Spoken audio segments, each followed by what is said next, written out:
Bien, hermanos, les voy a invitar que abra su Biblia, segunda carta de Pablo a los Tesalonicenses, capítulo 1, versículos 11 y 12. Segunda carta de Pablo a los Tesalonicenses, capítulo 1, versículos 11 y 12.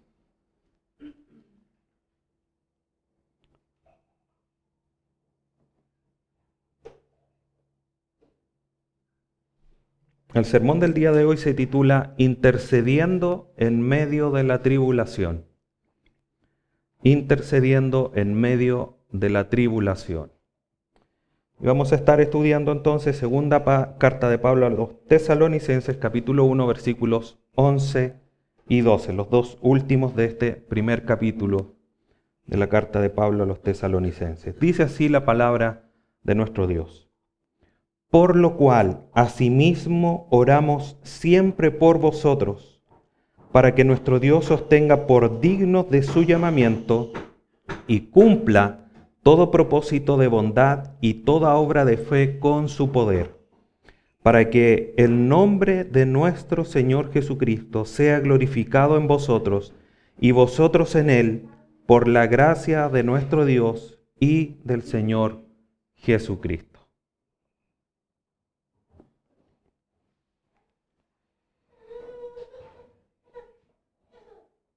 Cuenta una historia que había una señora que se encontraba preparando un paquete que iba a enviar para la India en ayuda a ese país. En ese momento, cuando la señora preparaba aquel paquete, se presentó un niño de la familia, el cual tenía un centavo que quería obsequiar para el pueblo a donde iba a ser enviado aquel paquete.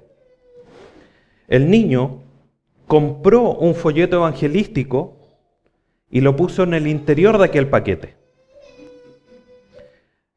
Junto con el paquete, este folleto llegó a manos del jefe de Birmania en India, que por medio de la lectura de aquel folleto se convirtió al evangelio. Más tarde, ese mismo jefe, después de haber experimentado la fe, la conversión al evangelio, contó a sus amigos, a sus más cercanos, con el resultado que varios de ellos también se convirtieron al evangelio. Y así fue creciendo la cadena hasta que más tarde se organizó una iglesia en ese lugar, la cual pidió que un misionero fuera enviado, y 15.000 convertidos fueron el fruto de aquella pequeña semilla de un centavo. Una historia potente y uno como que no logra de alguna manera pensar o asimilar que pequeños gestos, pequeñas semillas pueden generar un cambio casi innumerable o muy numeroso, por ponerlo en otra perspectiva. La iglesia en Tesalónica está siendo una iglesia que está viviendo persecución, aflicciones, tribulaciones. Pablo ya había reconocido en ella parte de los frutos de la fe, del amor, de la virtud, de la esperanza, etc. Y había estado agradeciendo por eso, porque no solamente lo presentaba, sino que también Pablo estaba viendo que la iglesia crecía de una manera importante, aún a pesar de que estaba en tribulación y persecución. Para mantener y fortalecer la esperanza de la iglesia, Pablo les escribe que se sigan manteniendo en esa línea del crecimiento y que tengan la esperanza de que va a venir una justa retribución, como lo veíamos el domingo anterior. En esa esperanza les da una mirada hacia el futuro. Dice, miremos lo que va a venir. Cuando Cristo se manifieste, va a haber una justa retribución. A los que os atribulan, les va a dar tribulación. Y a ustedes que son atribulados, Dios les va a dar descanso, les va a dar reposo. Y ahora Pablo mira nuevamente hacia el presente. Por ahora ustedes, como lo acabamos de leer, Pablo vuelve a poner en énfasis la importancia de la oración, que puede ser una pequeña semilla, puede ser muy poco lo que humanamente piensa que está haciendo a través de la oración. Humanamente nosotros en general sentimos que tenemos que hacer cosas muy importantes o cosas más vistosas, más grandes. Arrodillarse a orar por alguien sentimos que es quizá algo muy poco, pero es una pequeña semilla como lo veíamos recién, tan importante que puede generar un cambio sustancial en la vida de aquellos que, por ejemplo, están siendo atribulados o que, ampliando la gama de circunstancias, que pueden pasar por algún problema de salud o algún problema económico de cualquier índole. Entonces, a pesar de eso, Pablo está viendo que la iglesia crece, que está mostrando virtud, que está siendo ejemplar, que está siendo perseguida. Pablo les dice o manifiesta que no hay razón para no vivir conforme a la voluntad de Dios, aún en medio de las aflicciones. Porque está la presencia del Espíritu Santo, tienes la palabra, con mayor razón nosotros en esta época. Entonces, frente a esta realidad, hermanos, que vemos en la iglesia en Tesalónica y que no es ajena a nosotros el día de hoy. Nosotros hoy día no tenemos persecución quizás como iglesia local o una persecución importante, pero miramos quizás a India, quizás miramos a África, Medio Oriente, China, etc.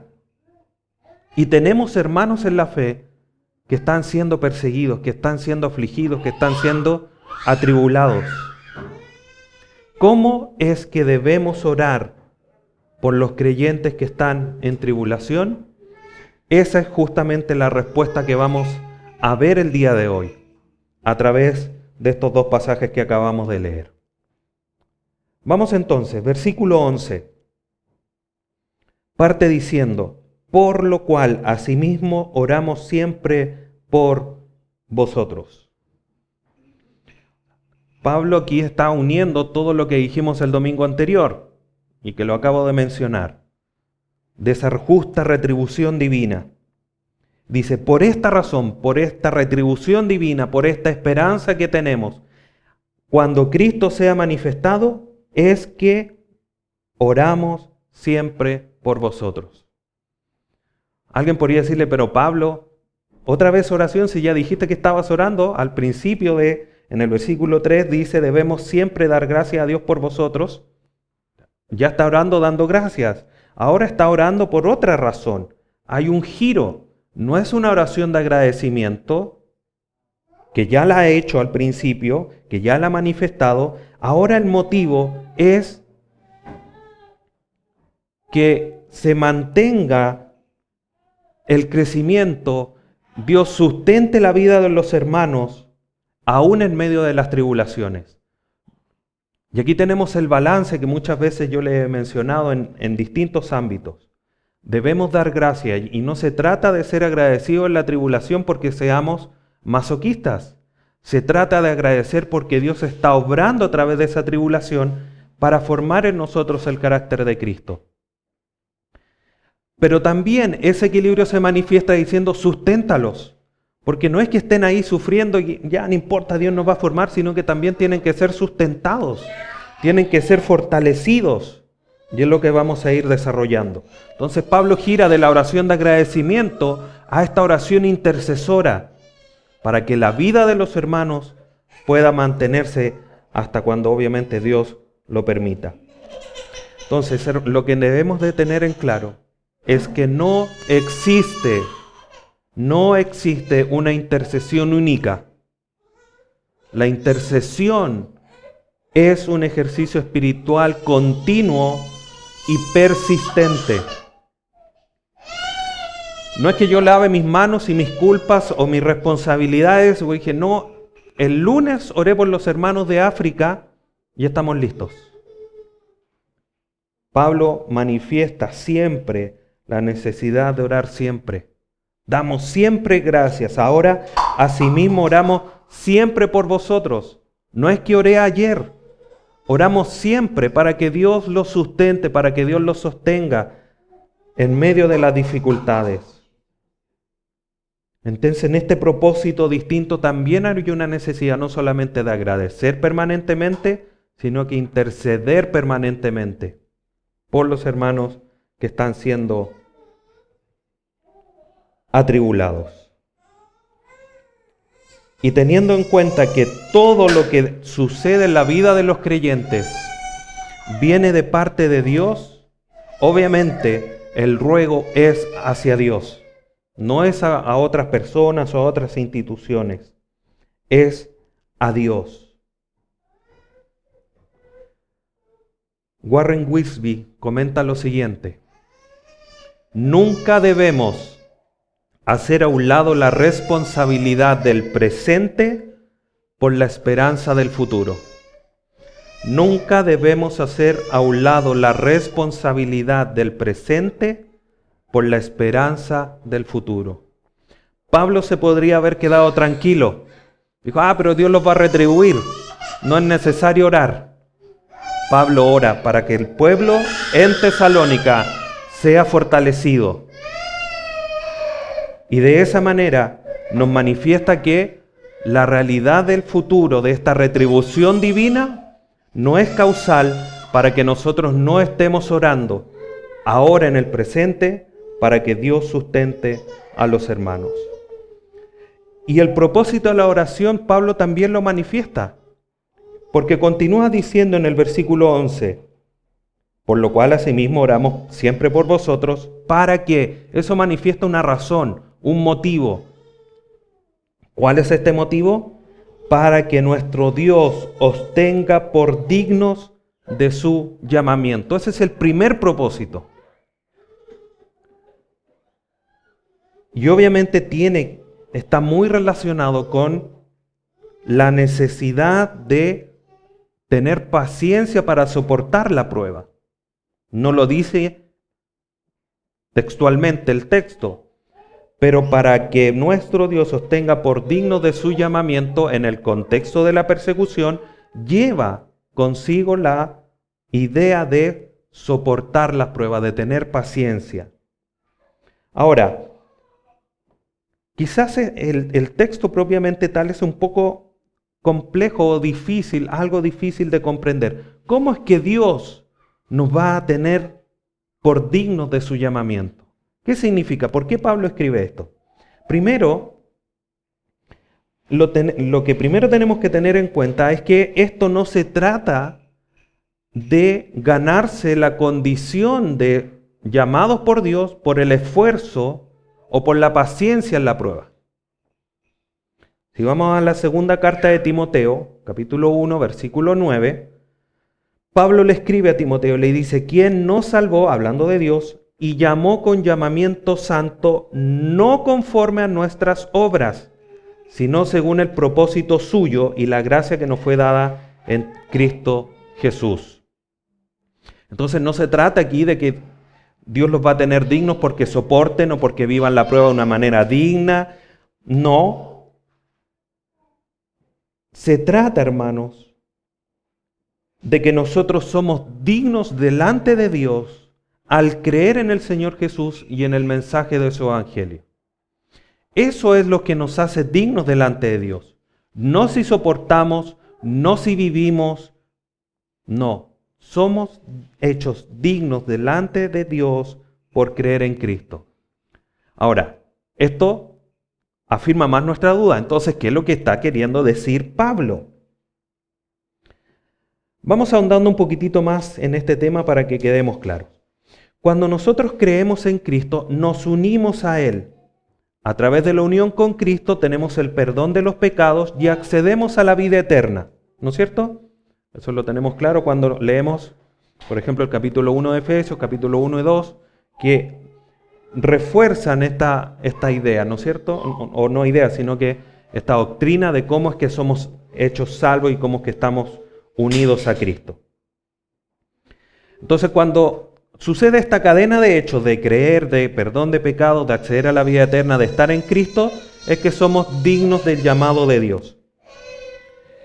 Esta palabra llamamiento es importante que la entendamos porque es así que vamos a entender la idea general de esto. Cuando Dios nos llama, como dice aquí, porque Dios tenga dignos de su llamamiento, esa palabra llamamiento en el griego significa, o tiene la idea, de que es una consecuencia de la acción de Dios que se manifiesta en la vida del creyente. Dicho de otra manera, Dios nos salva, nos da vida eterna. Eso tiene una consecuencia. ¿Cuál? Es que nosotros vivamos conforme al Evangelio. No podemos, es como pedirle peras al olmo, como dice el dicho. No vamos a ir, me tengo ganas de comer una sandía y voy a ir al peral. ¿No es cierto? O voy a ir a... Bueno, el ejemplo es claro. Cuando nosotros somos hechos salvos, hijos de Dios, nuestros frutos tienen que ser en consecuencia de la vida nueva que tenemos.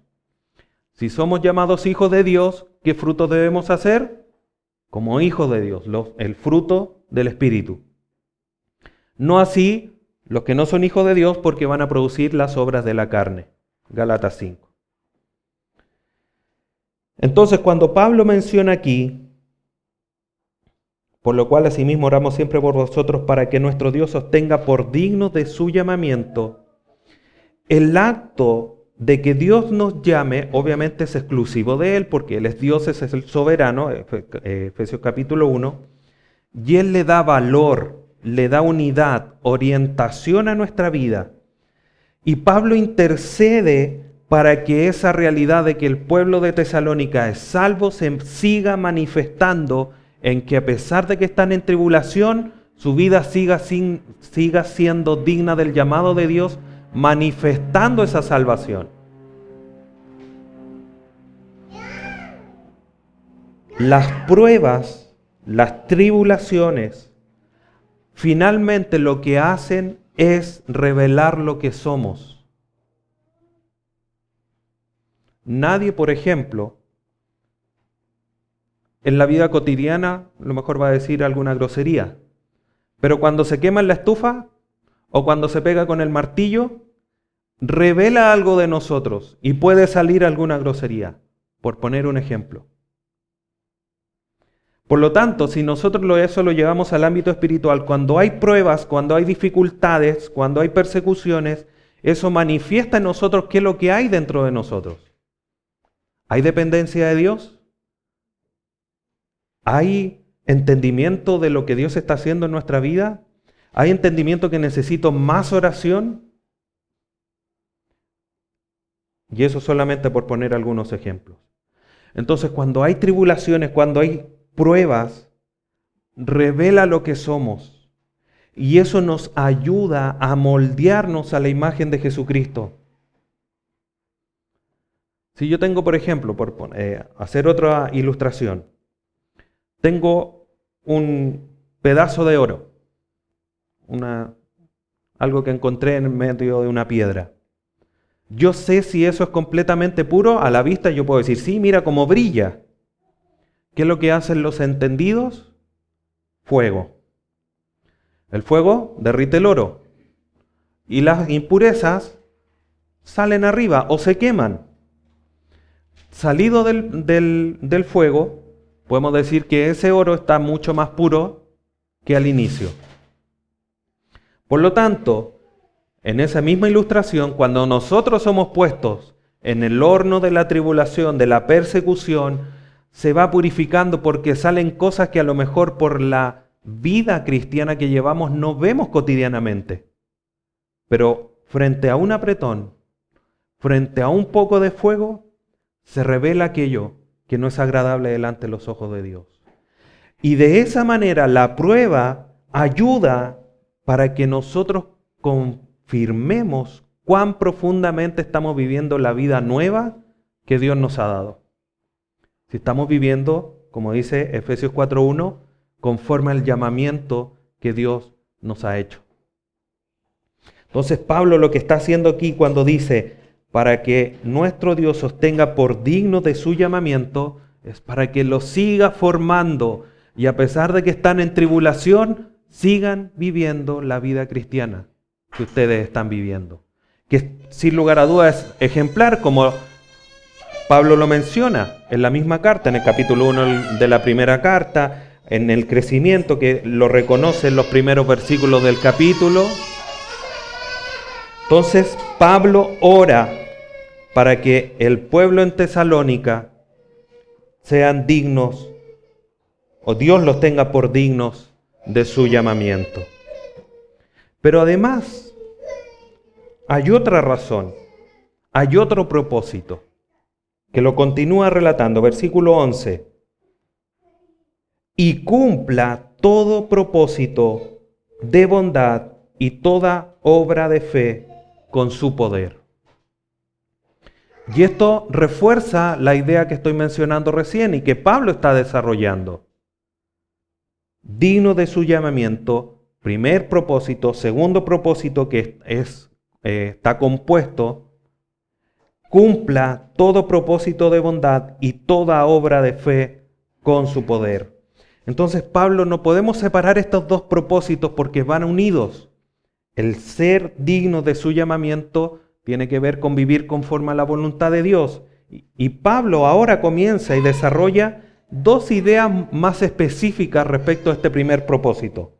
Primero, cumpla todo propósito de bondad, lo primero, y lo segundo, toda obra de fe con su poder. ¿A qué se refiere con propósito de bondad?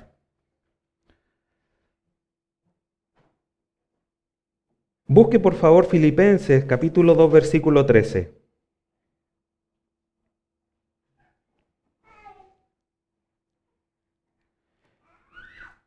Filipenses 2:13. Dice lo siguiente: porque Dios es el que en vosotros produce así el querer como el hacer por su buena voluntad. Porque Dios es el que en vosotros produce así el querer como el hacer. Dios produce en nosotros como hijos de Dios el deseo de hacer algo bueno y el poder hacer algo bueno, algo bondadoso. ¿Por qué es necesario que sea así? Porque Génesis 6:5 dice que el corazón del hombre es de continuo al mal. Eso como una consecuencia del pecado. Dicho de otra manera, nosotros no podemos hacer nada bueno si no estamos en Cristo, como el mismo Cristo lo dice. Separados de mí, nada podéis hacer. Por lo tanto, todo acto de bondad que el creyente desea hacer es porque Dios lo está proveyendo en la vida del creyente, Dios lo está sustentando, Dios lo está guiando para que haga ese propósito de bondad, para que el creyente haga bondad hacia los hermanos, hacia los creyentes. Pablo, por lo tanto, ora para que los deseos de los creyentes, esos propósitos, esas ganas de querer hacer algo bueno, se hagan realidad en la vida de los creyentes. Se hagan hechos verídicos, sean experiencias y no solamente ideas. Por eso Pablo dice, y cumpla todo propósito de bondad. Porque Dios es el que pone el hacer y que no solamente se quede en una buena idea, sino que eso se lleve a cabo, se haga una realidad. Pero además de eso, Pablo ora y les dice, y toda obra de fe. ¿Qué quiere decir? Toda aquella manifestación activa en la vida del creyente. Nosotros decimos creer, por lo tanto, ese creer tiene que manifestarse en una acción. Por eso Santiago escribe, la fe sin obra es muerta. No porque la obra sea la que nos salve, sino que cuando creemos, la vivencia, la potencia de esa fe se tiene que manifestar a través de lo que hacemos. Por eso Pablo dice, y toda obra de fe, y cumpla, si lo pudiésemos acomodar para comprenderlo, Pablo ora y dice, y cumpla toda obra de fe, para que todo lo que Dios dispuso de antemano para que hiciésemos, lo hagamos. Como dice Efesios 2:10, que fuimos puestos para que anduviésemos en las obras que Él hizo o preparó de antemano para que anduviésemos en ella. ¿Podemos hacer todas esas obras de fe? La respuesta es sí, podemos. ¿Por qué? Porque Cristo es el que nos fortalece. Por eso Pablo aquí no lo deja de mencionar. Y cumpla todo propósito de bondad y toda obra de fe con la cazuela de la abuelita porque tiene harta injundia. No. Con Milo, con un buen cereal, con un buen almuerzo, el desayuno que es la comida más importante, como dicen algunos. No. ¿Cómo dice el texto? Con su poder. ¿Con el poder de quién? De Dios. Él es el personaje en este pasaje, bueno, y en toda la Escritura. Pero dice, para que nuestro Dios os tenga por dignos y cumpla el Dios todo propósito de bondad, toda buena obra de fe con su poder, con el poder de Dios. Por eso Pablo en Filipenses 4:13 dice, todo lo puedo en Cristo que me fortalece. Pablo le escribe a los Efesios y que les dice en el capítulo 6, versículo 10, fortalezcanse en el Señor y en el poder de su fuerza, no en sus poderes, no en sus capacidades, no en lo que van a comer, en Dios. Con Dios es que podemos vivir la vida cristiana. Entonces, todo propósito de bondad y toda obra de fe se ve cumplida en el creyente con el poder de Dios. Por eso Pablo le dice, Dios, oro a ti, intercedo para que tú al pueblo de Tesalónica lo tengas por digno del llamado y lo fortalezcan con tu poder para que todo propósito de bondad, todo deseo, toda buena obra se lleve a cabo en ellos. Entonces, en esta primera parte, ¿cómo es que debemos de vivir? O sea, ¿cómo debemos de orar por aquellos que están sufriendo tribulación? Señor, fortalécelos para que puedan seguir viviendo la vida cristiana mucho más fiel a ti. Susténtalos para que puedan hacer obras de bondad. Cuando hablamos de obras de bondad, nosotros pensamos, sí, es fácil, hay un hermano en necesidad, lo cubrimos. Estos hermanos están siendo perseguidos. Nosotros cuando somos perseguidos no nos dan ganas de hacer bondad, porque miren el mal que me están haciendo a mí, ¿por qué yo voy a hacer bien?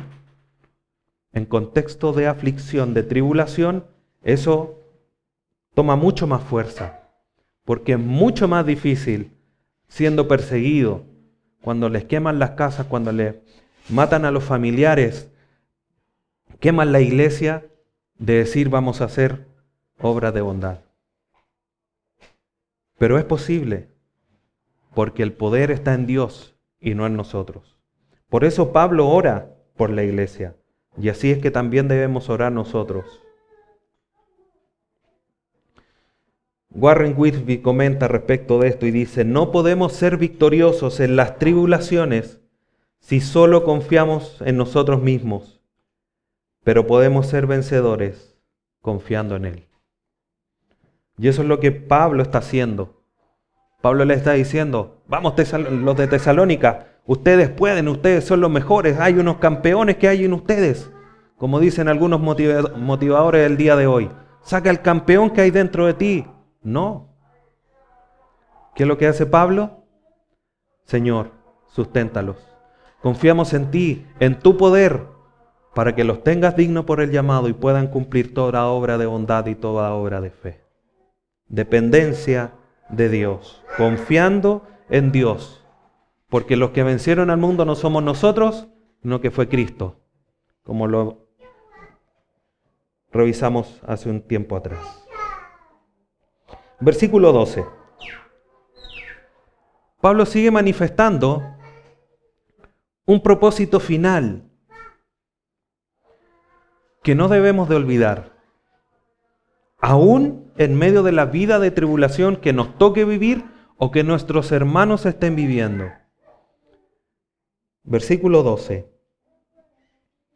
Para que el nombre de nuestro Señor Jesucristo sea glorificado en vosotros y vosotros en Él.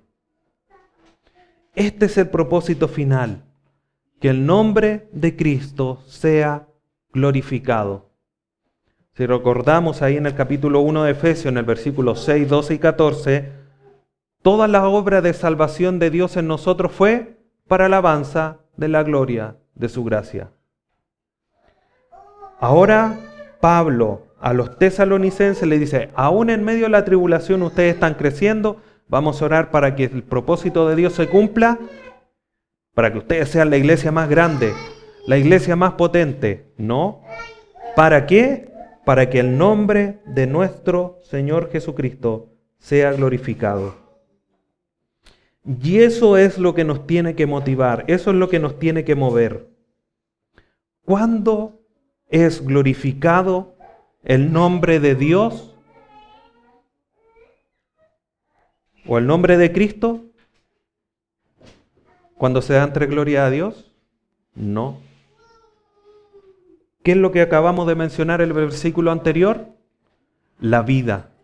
Vida conforme al propósito de Dios. Obras conforme al propósito de Dios. Dicho de otra manera, como lo dijo Jesucristo, el nombre de Dios es glorificado cuando ustedes llevan mucho fruto. Y ese es el propósito. Aquí está indudablemente conectado para que el nombre de Dios, para que sus vidas que están en tribulación y sean dignas y hagan obras de bondad, obras de fe, para que con eso el nombre de nuestro Señor Jesucristo sea glorificado.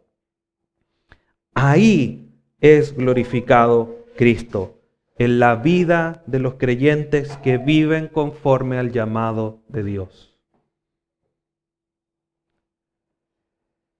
Dicho de otra manera,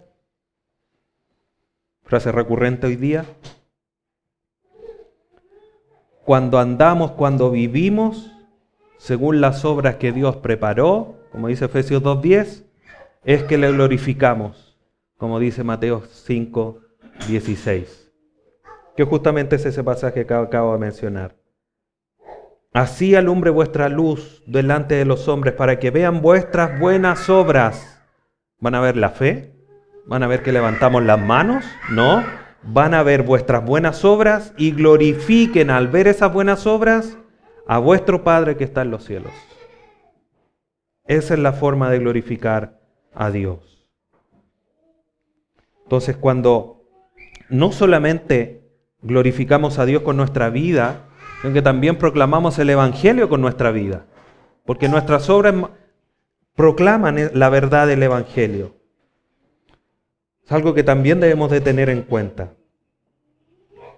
Por lo tanto, hermanos, todo lo que hagamos, todo tiene que ser hecho para glorificar a Dios. Primera carta a los Corintios 10:31 dice, si pues coméis o bebéis o hacéis otra cosa, cualquiera sea, hacedlo todo para la gloria de Dios. Pastor, ¿y cómo glorifico a Dios cuando me como un sándwich? ¿Cómo glorifico a Dios cuando me como un pollito asado? ¿Un sabropollo? Glorificamos a Dios aún en la comida, aún cuando pensamos conforme a la voluntad de Dios. Cuando nos comemos ese sándwich o lo que sea, entendiendo que fue una provisión divina, entendiendo que fue Dios que lo puso sobre mi mesa, que me dio las capacidades para poder adquirirlo y poder alimentarme.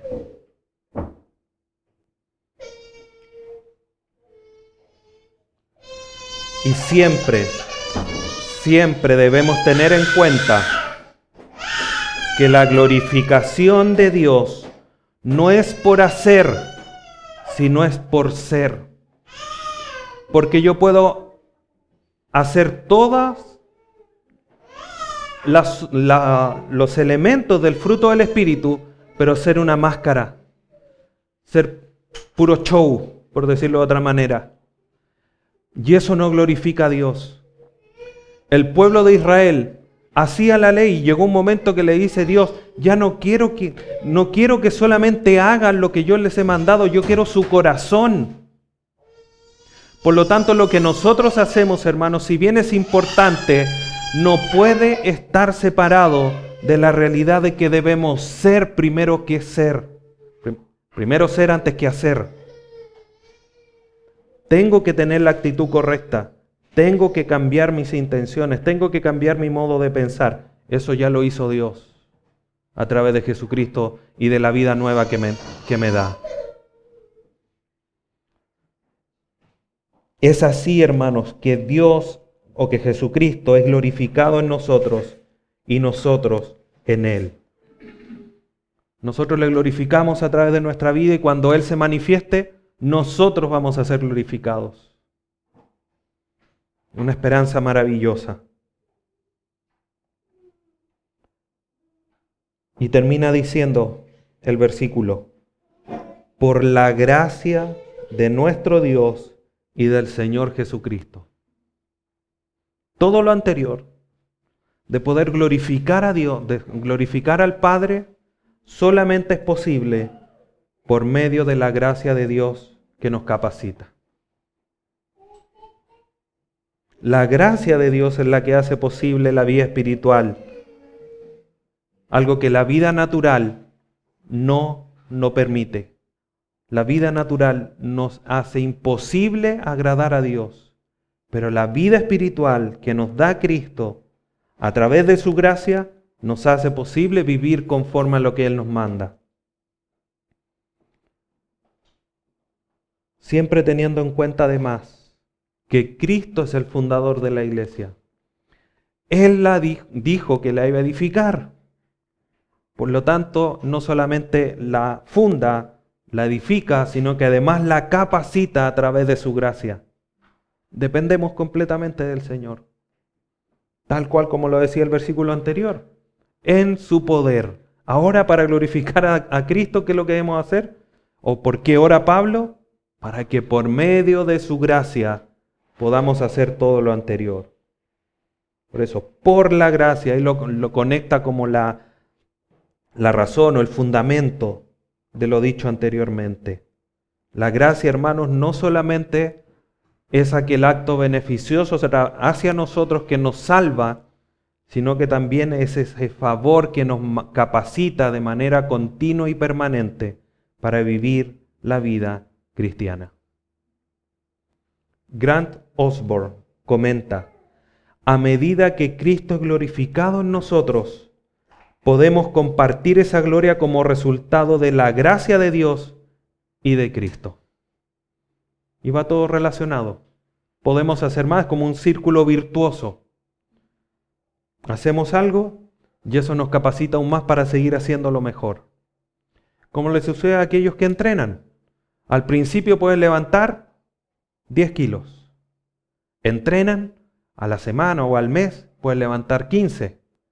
Y así van, hasta que pueden llegar a levantar esos grandes pesos que le vemos, por ejemplo, en las Olimpiadas.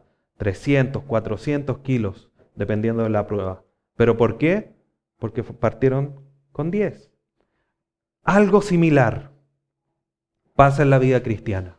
Hoy día a lo mejor, por poner un ejemplo, podemos orar 10 minutos, 15. Pero en la medida que vamos ejercitándonos, 15 minutos no es nada. Y ya oramos 30 o 20 y después 30. Y no nos damos cuenta cómo terminamos orando 40, 50, una hora sin dificultad. Grandes hombres de Dios decían: hoy tengo muchas cosas que hacer, así que voy a pasar las primeras 3 horas del día orando. 3 horas. Eso es posible porque se han entrenado. Eso es posible porque se han ejercitado en la gracia de Dios.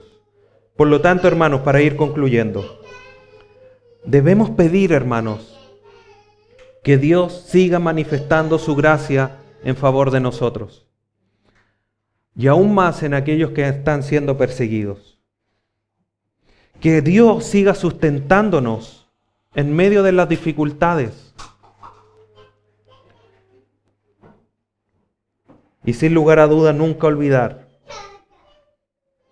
que todo lo que podemos hacer es el poder de Dios y que ese poder de Dios es por lo que podemos pedir para que nuestros hermanos en tribulación puedan seguir adelante, puedan seguir viviendo la vida cristiana.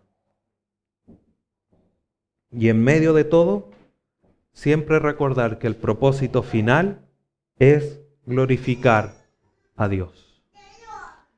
Y todo esto es posible por la gracia de nuestro Dios y su poder. Que el Señor nos ayude, hermanos, para orar por nuestros hermanos. Hoy día nosotros vivimos, como se dice, en una taza de leche, tranquilita.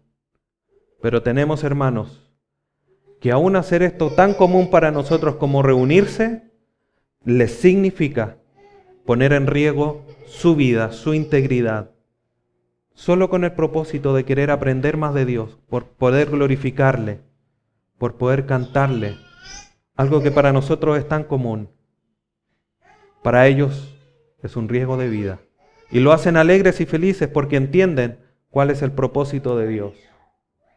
Que Dios nos ayude también a entenderlo y a orar e interceder por nuestros hermanos que están pasando tribulaciones. Le invito a que incline su rostro y oremos a nuestro Dios. Padre Santo, te agradecemos en esta mañana por tu palabra. Gracias porque entendemos que es tu poder y tu gracia lo que nos sustenta para poder seguir adelante.